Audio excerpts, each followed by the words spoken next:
Halo, apa kabar Wong Kita Galau? Selamat berjumpa kembali dalam program berita seputar iNews Sumsel. Di saat Anda siap beraktivitas di pagi hari, saya Catherine Ambarini siap menemani Anda dengan berbagai berita dan informasi menarik hari ini, Rabu 11 Januari 2023. Sajian utama hari ini antara lain, ratusan massa desak pelantikan Wabub Muara Enim.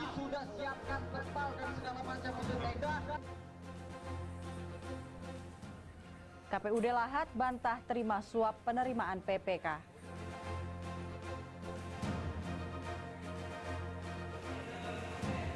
Dan jangan lewatkan siswa SMK ciptakan sepeda listrik dari bahan bekas.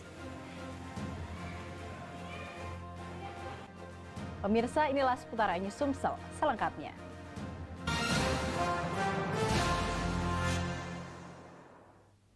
Kita awali dengan informasi pertama, pemirsa. Ratusan massa mengklaim mewakili seluruh kecamatan di Kabupaten Muara Enim mendatangi kantor Gubernur Sumatera Selatan. Mereka meminta pemerintah Provinsi Sumsel melantik Wakil Bupati Muara Enim Ahmad Usmarwi Kafah pada Januari 2023 ini. Ratusan massa ini menyampaikan aspirasi mereka di depan pintu pagar kantor Gubernur Sumsel Selasa kemarin. Dalam orasinya, mereka mendesak Gubernur Sumsel Herman Deru melantik Wakil Bupati Muara Enim Ahmad Usmarwi Kafah pada Januari 2023 ini. Hal ini didasari sudah terlalu lama Kabupaten Muara Enim dipimpin seorang pejabat bupati sehingga pembangunan dirasakan tidak maksimal. Koordinator aksi Junizar menyatakan pelantikan ini urgent karena sudah keluar surat dari Kemendagri terkait pelantikan Wakil Bupati dan pemberhentian dengan hormat pejabat Bupati Muara Enim Kurniawan. Mereka menolak proses PT-UN bisa menunda pelantikan karena seyogyanya Wakil Bupati tersebut sudah memiliki dasar untuk pelantikan. Maksudnya apa sih Pak ke sini Pak? Yang pertama kita mendesak Bapak Gubernur Sumatera Selatan agar segera melantik Haji Ahmad Usmarwi Kafah sebagai Wakil Bupati definitif Kabupaten Muara Enim. Yang kedua, menarik PJ Bupati Kabupaten Muara Enim saat ini ke provinsi lagi, dan yang ketiga meminta jadwal tanggal di bulan Januari ini pelantikan Ahmad Usmarwi Kafah. Hal senada disampaikan warga Muara Enim, Sofian Galaksi, yang ingin daerahnya memiliki kepala daerah yang bisa memajukan pembangunan.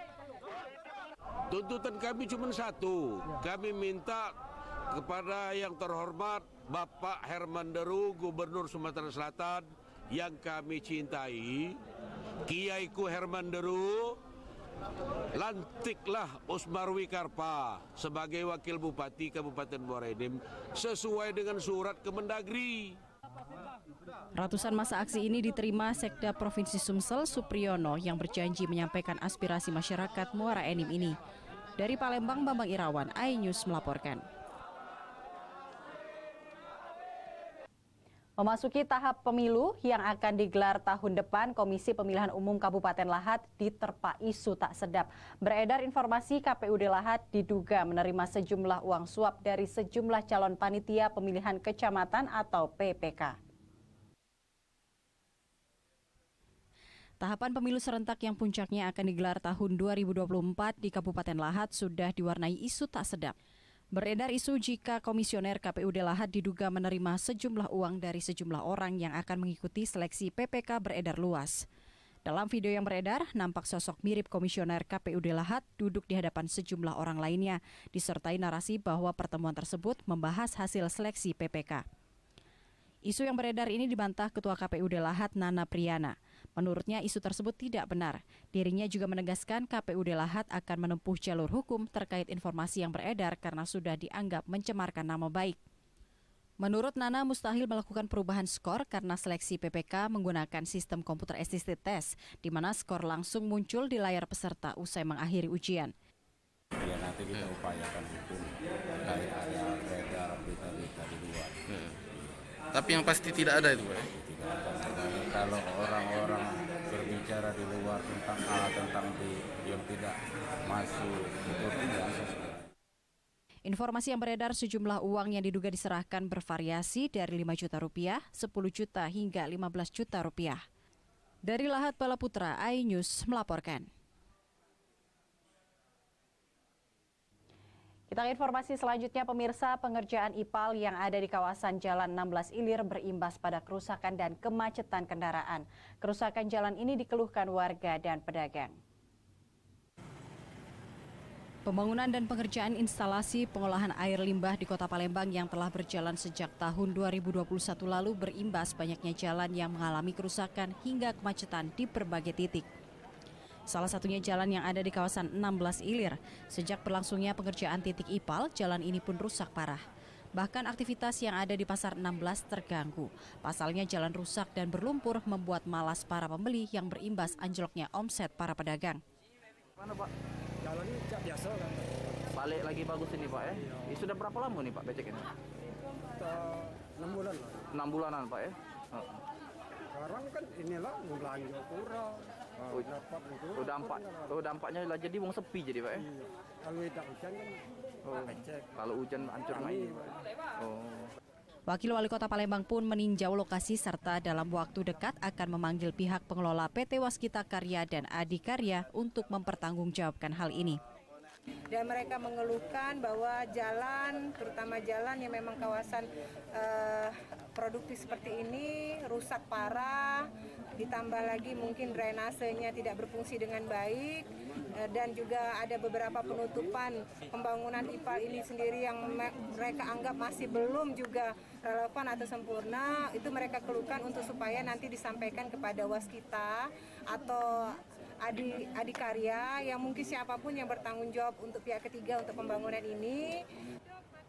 Warga dan pedagang berharap kerusakan jalan sebagai dampak pembangunan instalasi pengolahan air limbah ini segera diatasi agar tidak mengganggu aktivitas dan perekonomian. Dari Palembang, Erwin Setiawan, iNews melaporkan. Usai Jakarta, Jawa, dan sekitarnya, tepat di tanggal 11 Januari 2023, Kota Palembang resmi beralih ke siaran televisi digital.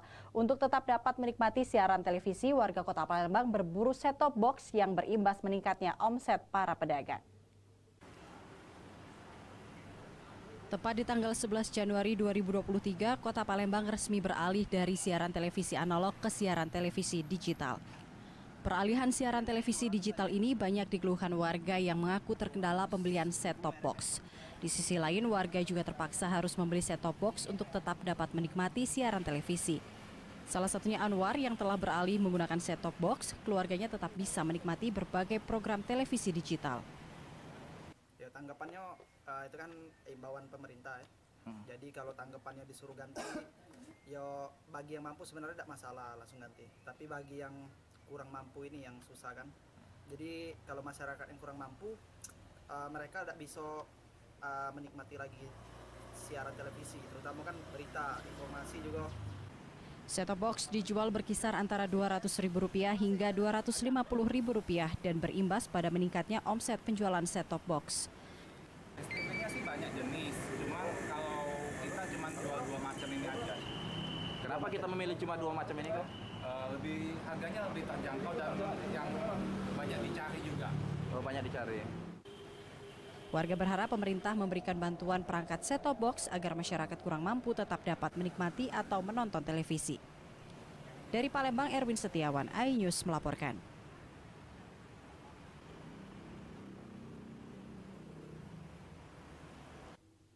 Sementara itu, rencana pemerintah mengalihkan siaran televisi analog ke siaran digital mendapat respon berbagai pihak. Masyarakat berharap pemerintah memberikan subsidi set-top box. Sementara Komisi Penyiaran Indonesia Daerah Sumatera Selatan realisasi subsidi baru sekitar 7.000 set-top box.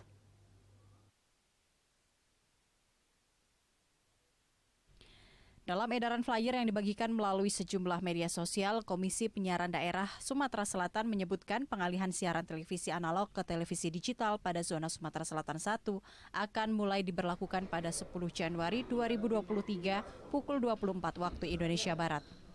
Zona Sumatera Selatan 1 antara lain Kota Palembang, Kabupaten Banyuasin, Ogan Ilir, dan Kabupaten Ogan Komering Ilir.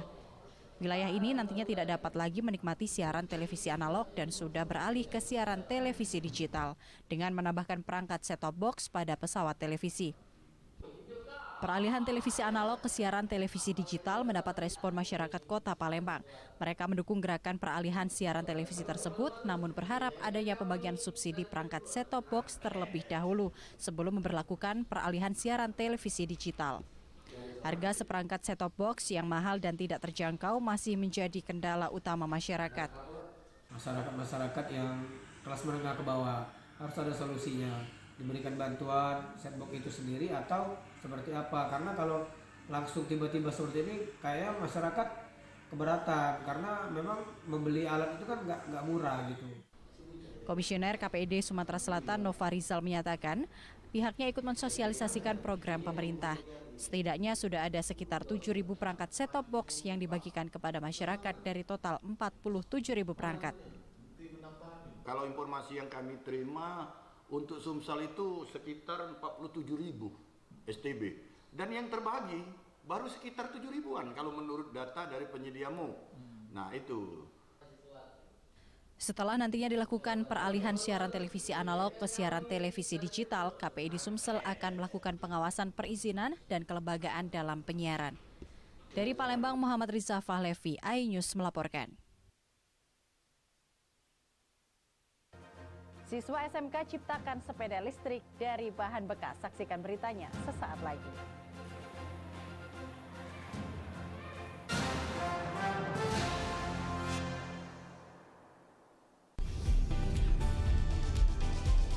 Atika Hasihola yang lagi seneng banget karena ibunda Ratna Sarumpait akhirnya bebas bersyarat.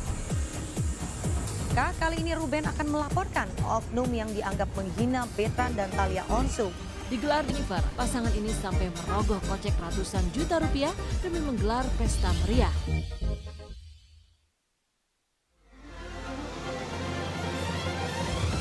Tim gabungan kembali mengevakuasi korban kecelakaan bus Wijaya.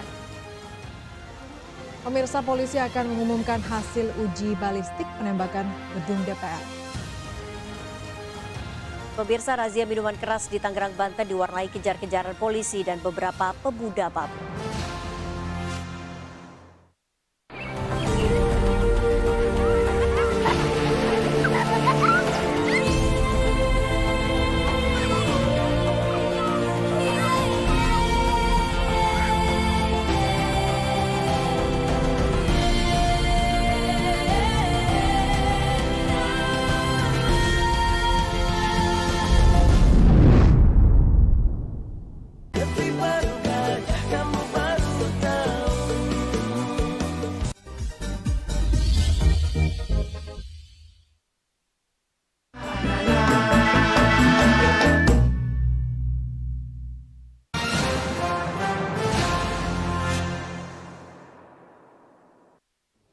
Terima kasih pemirsa, Anda kembali bersama kami di seputar iNews Sumsel.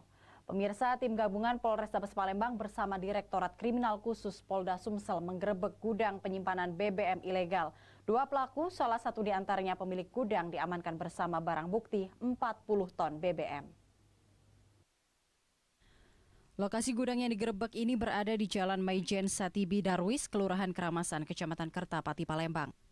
Di dalam gudang, polisi banyak menemukan wadah tempat penampungan bahan bakar minyak serta kendaraan pengangkut BBM.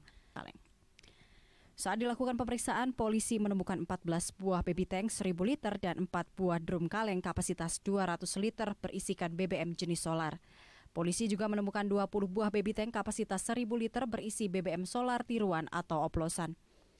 Selain tempat penyimpanan BBM ilegal, gudang ini juga dijadikan tempat pembuatan BBM jenis solar tiruan atau oplosan. Polisi menyita 12 karung berisi bahan kimia tepung bleaching serta 3 dirijen berisi air keras sebagai campuran BBM oplosan. Polisi juga meringkus 2 pelaku yang mempunyai peran masing-masing.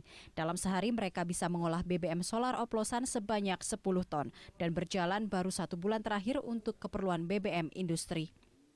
Apa yang kalian tanyakan? Sudah berapa lama? Pak balik, Pak. Satu hari produksi berapa ton, Pak? Berapa? Sekitar 50. Udah berapa lama di operasi? 3 bulan. Berapa jenis BBM yang disuling itu, Pak, jadinya? Jenis BBM apa aja? Solar, apa? Cuma solar. Cuma solar. Berarti untuk industri apa ya? Direktur Kriminal Khusus Polda Sumsel Kombes Pol Barli Ramadhani menyatakan modus operasi pelaku adalah pengoplosan. Mereka mengambil minyak hasil sulingan dari Sekayu, Kabupaten Musi Banyuasin. Dari Sekayu dan diantarkan ke gudang. Di gudang nanti ada kendaraan dari tangki biru yang kendaraan industri, ya BBM industri, tangki biru ya. Kemudian menurunkanlah sekitar kurang lebih 2 ton. Kemudian mereka menaikkan lagi hasil pengoplosan, ya hasil pengoplosan yang dilakukan para pelaku dan teman-temannya dinaikkan kembali ke tangki biru. Pelaku terancam pasal 54 Undang-Undang Nomor 22 Tahun 2001 tentang minyak dan gas atau pasal 480 KUHP dengan ancaman maksimal 6 tahun penjara dan denda maksimal 60 miliar rupiah. Dari Palembang, Firdaus, iNews melaporkan. Awal tahun 2023, Badan Penanggulangan Bencana Daerah Sumatera Selatan melakukan rapat koordinasi. Pada tahun ini, BPBD Sumsel lebih meningkatkan kewaspadaan kebakaran hutan dan lahan serta peran serta masyarakat dalam menjaga lingkungan. Awal tahun 2023, Badan Penanggulangan Bencana Daerah Provinsi Sumatera Selatan melakukan rapat koordinasi di Aula Kantor BPBD Sumsel, Jalan Arah Bandara Sultan Mahmud Badarudin II, Talang Betutu, Kecamatan Sukarami, Palembang, Selasa siang. Kepala Badan Penanggulangan Bencana Daerah Sumatera Selatan, Irian Syah menyebutkan, tahun 2022 BPBD Sumsel dapat mengendalikan kebakaran hutan dan lahan yang terjadi di wilayah Provinsi Sumatera Selatan, baik secara banjir dan tanah longsor. Memasuki tahun 2023, BPBD Sumsel kembali merapatkan untuk meningkatkan kesiapsiagaan dalam upaya menanggulangi bencana alam dan kebakaran hutan dan lahan, baik dari kesiapan personil dan kesiapsiagaan alat menanggulangi kebakaran hutan dan lahan. Bencana tidak dapat dihindari, BPBD Sumsel optimis tahun 2023 dapat meminimalisir dengan mengurangi resiko bencana tersebut, sehingga tercipta kenyamanan masyarakat saat memasuki musim penghujan dan musim kemarau. Harapan kita kepada seluruh staf BPBD Sumatera Selatan dan kita mengharapkan juga kepada masyarakat bahwa di daerah kita yang sering terjadi bencana agar hati-hati karena kondisi cuaca ekstrim yang ada di Sumatera Selatan masih bisa saja terjadi seperti itu. Tidak hanya melakukan rapat koordinasi sebagai perajut tali silaturahmi sesama pegawai BPBD Sumsel, kebersamaan itu juga menyelenggarakan HUT BPBD ke-14 tahun, sekaligus perpisahan pegawai BPBD yang telah memasuki purna tugas sebagai pegawai di BPBD Sumsel. Dari Palembang, Muhammad Riza Fahlevi, iNews melaporkan.